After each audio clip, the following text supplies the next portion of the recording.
Hi, I'm Erica Jednak. I'm the COO for Yes Every Kid, and I'm happy to guest host this school choice series for Jersey First. Jersey First is a nonprofit in the state of New Jersey working to advocate for taxpayers and families around the state.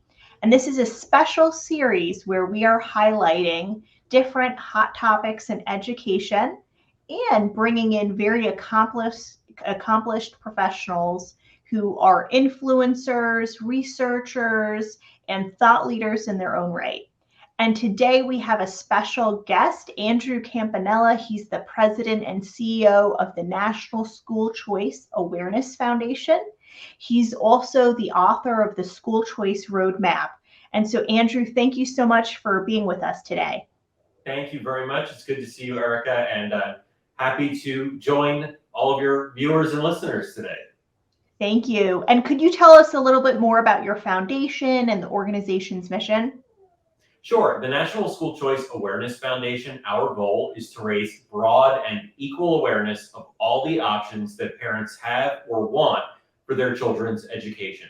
And so those include traditional public schools, public charter schools, public magnet schools, private schools, online schools, homeschooling, as well as micro schooling and pod learning.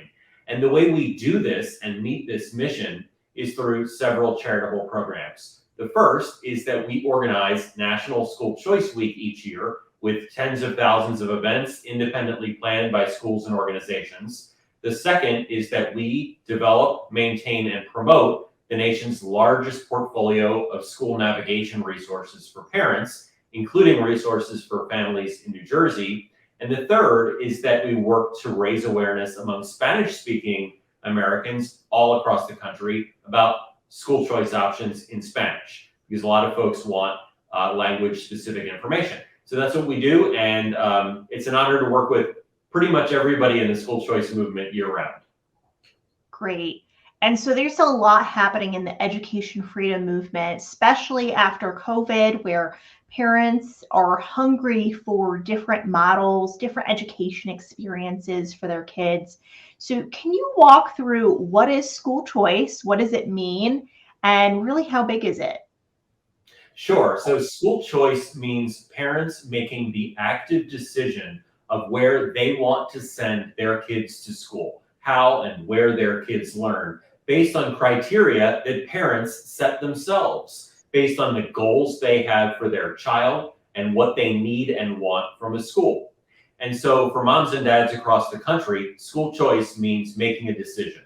And what we want families to know is that A, they have more choices available for their kids today than at any other time in history. And second, if you want to find a new school for your child, you need to start the process a bit earlier than you might think. So that's why we hold School Choice Week in January, because if you want to make a decision for the next school year, 2023-2024, you really need to start now and look at all your options, consider what your goals are, look at what you need and want, schedule school tours and visit schools, and then narrow down your options. How big is school choice? Well, we just did a survey that is coming out pretty soon, and we found that 53.7% of US parents are considering choosing a new school for their kid or did so within the last 12 months. And that sort of breaks down into about 16% of Americans chose a different school for at least one of their kids last year. 30-something% are actively looking right now, and the rest tried to look for different schools but ended up keeping their kids in their current setting. So school choice is pretty big. It's not just an idea, it's a reality for so many families.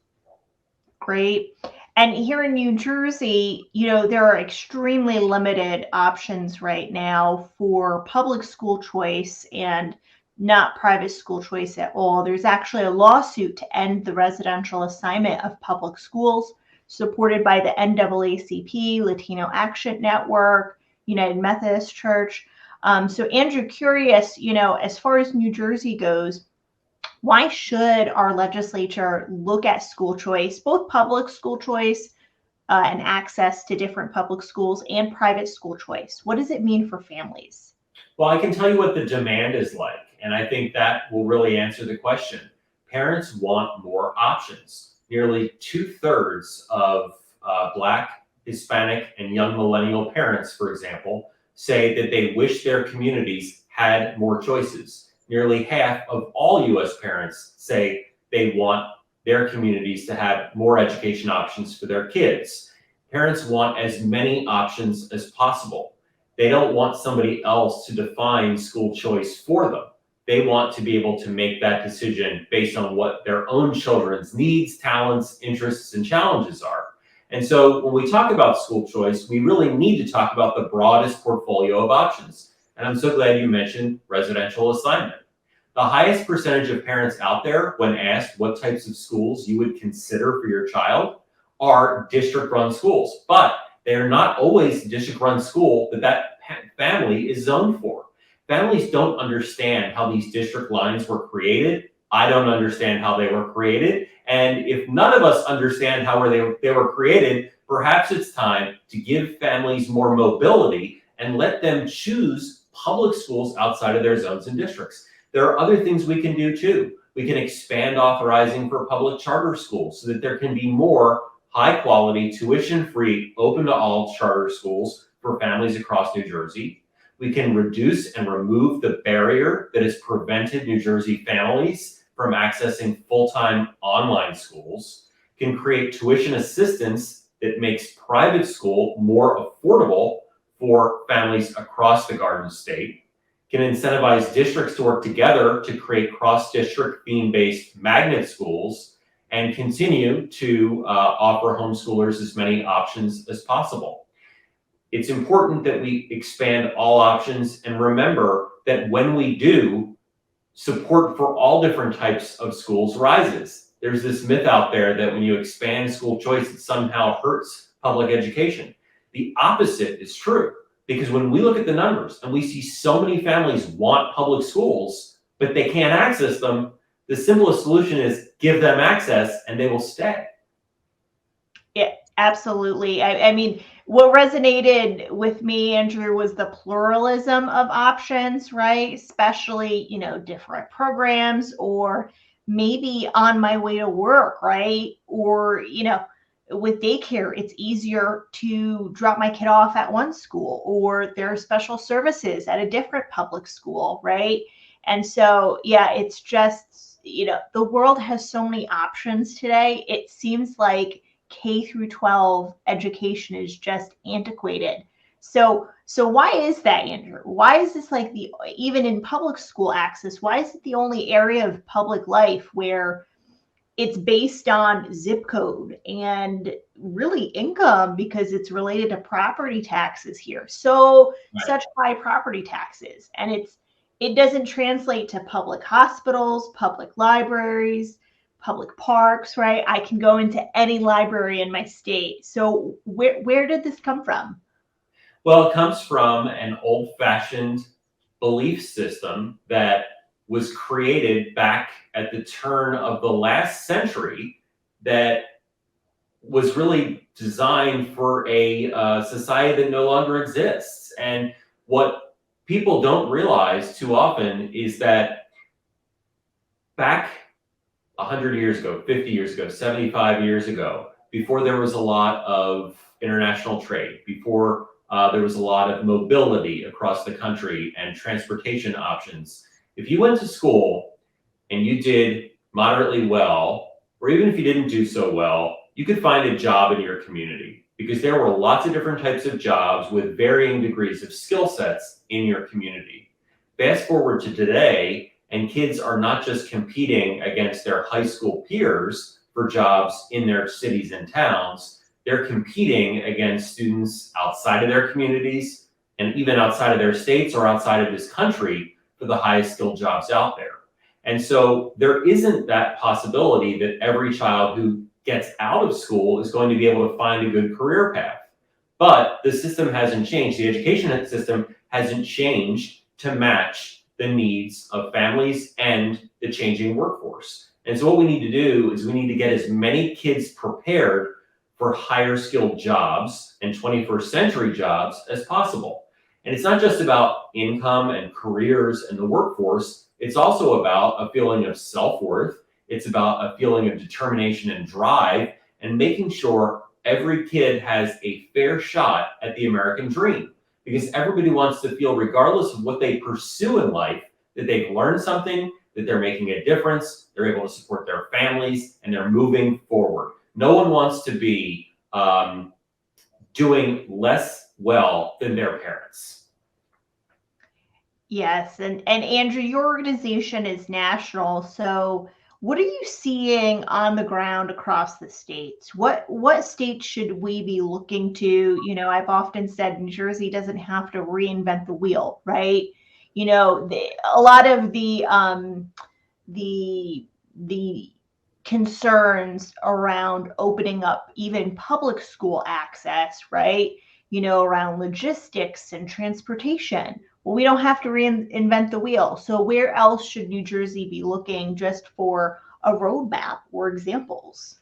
There are so many states. So if you want to look at open enrollment, you can look at a state like Arizona, which allows families to choose schools regardless of their zones and regardless of districts. They don't let districts decide whether they're allowed to pick and choose kids from other areas. If there's seats available, schools are required to take them. That's a good policy. If you want to look at private school choice, look at West Virginia right now. They just passed it. It's called an education savings account program that allows families to tap into a portion of the state funding for a variety of different education settings they might choose, whether it's public, whether it's charter, whether it is creating a micro school or a learning pod in their community, or for their kids, they can access those funds with an education savings account to do it. Arizona has a similar program. Look at public charter schools in so many different states across the country. Texas has a great public charter school model. Florida has a great public charter school model. Minnesota has a great model where they allow a variety of different authorizers, and they allow schools to open without necessarily being approved or disapproved by a specific district that might be competing against that school. Look at magnet schools. The Carolinas, North and South Carolina, have a variety of great magnet schools, schools for the performing arts, schools for technology, schools for kids who are interested in things like aviation and medicine. Online schools are in almost half of the states, or if not more, half of the states across the country. You go to full-time online schools. Nevada is a great example of a place that has several high-quality, full-time, tuition-free online schools. New Jersey does have one of the best homeschooling laws in the country, so I will give New Jersey that. And I think we've gone through all the options there: district, charter, magnet, private, online, and home. Great. Well, Andrew, you know, you touched on something that some of the opponents of school choice and education freedom have brought up, which is if we allow parents to decide where their kids get to go to school or apply to get to go to school, it will pull away from struggling schools or perhaps schools in urban settings. I've even heard the same for rural settings as well. So what would you say to those legislators or parents who have those concerns? I have three things I would say. The first thing is, I have a lot of confidence in public schools. The highest percentage of schools that work with us at National School Choice Week are district-run public schools, because they know they can compete, they know they can succeed, and they know they're educating kids at the highest possible levels. And so I have a lot of confidence in district schools to be able to get the job done and to recruit families to stay, and families from other areas. So it always baffles me that opponents of school choice think that if you give families options, everyone will leave. That's not the case. 25 years of school choice in this country, 30 years of school choice, have demonstrated to us that is not the case. We are trying to help give families who are not well served access to different options for their children. We're not trying to create a whole new system that would end up just being like the district school system. We want as many unique and diverse options as possible. So the first thing I'd say is have confidence in what you're offering, and if you don't have confidence in it, change it. The second thing I would say is this: look at the real data and don't look at the scare tactics or listen to the scare tactics. The data shows that when given public sector options, families want those options. because they're easier to access. They're definitely tuition free. There are no cost overruns. They're open to all students. They serve students who have special learning needs. And so the more public sector options we have available in a full choice model, the more funding will actually go to public education than it is right now, because you will see more students in some cases move into public schools. So I would say if you're concerned about the 1/6 of school choice that may pose a threat to public education, which is private school choice, and yes, there are families who will be better served in private schools, then work on providing environments that you think will more effectively compete. That's what I would say. That's great, Andrew. And before we close up today, I do want to hear from you about National School Choice Week. So, what is it? I know you mentioned it at the start of this series, but what is National School Choice Week and how can folks get involved who are listening today? Sure, National School Choice Week is January 22nd through the 28th. This year, it's a time for families all across the country to start looking into new and different education options for their kids if they want to make a change. If you're happy with your child's school, let other families know about it, celebrate it. If you work at a school, and we're working with 26,000 schools and homeschool groups, talk about your school and your community so people learn about it. We want to raise awareness of all these options so that more families can actively choose environments that best meet their kids' needs. That's great. And there is a New Jersey School Choice Week event. There is. It is up on your website. Would you share what is the website? Where can folks go to? Do you have any social media handles? Absolutely. Go to schoolchoiceweek.com. You can find out what's going on during the week, and you can also access all of the school choice options in your area and search for schools with our new School Finder tool. And you can check us out on Twitter at School Choice WK, on Facebook at School Choice Week, at Instagram at School Choice Week, and on TikTok. It's something that I don't know because I'm not on TikTok. Well, Andrew, thank you so much for your time today. And Jersey First listeners, we are closing out our interview with Andrew Campanella with the National School Choice Foundation. And we will be continuing this series, touching on all aspects of education freedom and reaching out to influencers, experts, and parents who are impacted by education and want better education opportunities for their families. So thank you so much. Thank you for having me. I appreciate it, Erica.